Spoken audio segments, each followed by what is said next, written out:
ఇప్పటి వరకు నీ జీవితంలో ఎన్నిసార్లు ఇలా అనుకున్నావు, నాకేం రావట్లేదు, నాకు ఈ జీవితం నచ్చలేదు, ఇంకా బతికే అవసరం ఏంటి? అయితే విను, ఇది నీ కథ కాదు, ఓడిపోయిన వాళ్ళ కథ కూడా కాదు. ఇది కేవలం గెలుపు కోసం పోరాడే వాళ్ళ కథ. ప్రతి మనిషికి తన జీవితంలో ఒక స్టేజ్ లో ఈ నిరుత్సాహం, ఈ నిస్సహాయత ఇవన్నీ వచ్చేస్తాయి. అసలు ఏంటి మన జీవితంలో సక్సెస్ కాలేమో, సక్సెస్ అనేది కేవలం కొంతమందికి మాత్రమే అని చెప్పేసి మనలో మనకి తెలియని ఒక నిరుత్సాహం అనేది వచ్చేస్తుంది. కానీ మన శరీరం అలసిపోతుంది, మన మనసు అలసిపోతుంది, కానీ మన లక్ష్యాలు అలసిపోవు. జీవితంలో ఏదైనా గొప్పది సాధించాలంటే మనం చేసే ప్రయత్నాలు మనల్ని విసిగిస్తూ ఉంటాయి.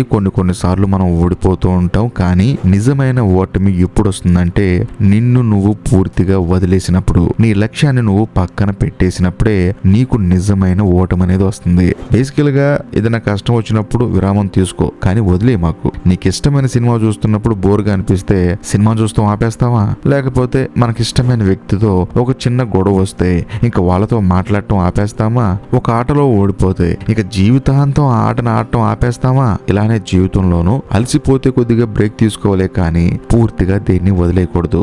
నీ మెదడికి, నీ మనసుకి కొంచెం విశ్రాంతి ఇచ్చావనుకో, ఆ తర్వాత మరింత శక్తితో మొదలుపెట్టు. అంతేగాని ఆపై మాకు అక్కడితో. ఎందుకంటే మన ప్రయాణం అనేది మన ఒక్కళ్ళ కోసం కాదు. మన మిడిల్ క్లాస్ జీవితాల్లో మన సక్సెస్ అనేది మన కుటుంబంలో ప్రతి ఒక్కళ్ళకి అవసరం. నీ తల్లిదండ్రులు అవ్వచ్చు, నీ తోడబుట్టిన వాళ్ళు కావచ్చు, లేకపోతే నీ ఫ్రెండ్స్ కావచ్చు, వీళ్ళందరికీ నీ గెలుపు అనేది చాలా అవసరం. నువ్వు ఒక్కసారి ఆలోచించు, నువ్వు ఓడిపోతే మరొకసారి ప్రయత్నించకుండా అక్కడే ఆగిపోతే నీ కుటుంబ సభ్యులు గాని, నీ తోడబుట్టిన వాళ్ళు గాని, నీ స్నేహితులు కానీ ఇంకెవరైనా సరే నిన్ను చూసి పోరాడే శక్తిని పొందగలరా?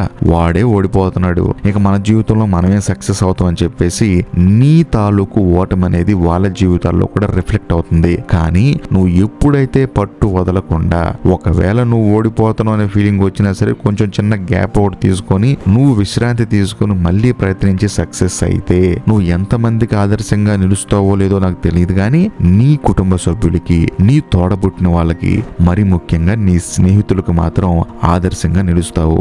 ఏదైనా సరే ఇప్పుడున్న జనరేషన్ కి ఇలాంటి బాగానే చెప్తారు, కష్టపడేవాడు తెలుస్తుందని చెప్పేసి మీకు అనిపించవచ్చు. కానీ నేను చెప్పొచ్చేది ఏంటంటే, ఈ రోజు నువ్వు విసిగిపోయి ఉండొచ్చు, ఈ రోజు నువ్వు అలసిపోయి ఉండొచ్చు, కానీ ఇది నీ చివరి రోజు కాదు కదా. ఈ రోజు ఒక చిన్న విరామం తీసుకో, నీ శరీరానికి విశ్రాంతి ఇవ్వు, నీ మనసుకు కాసేపు ప్రశాంతి ఇవ్వు.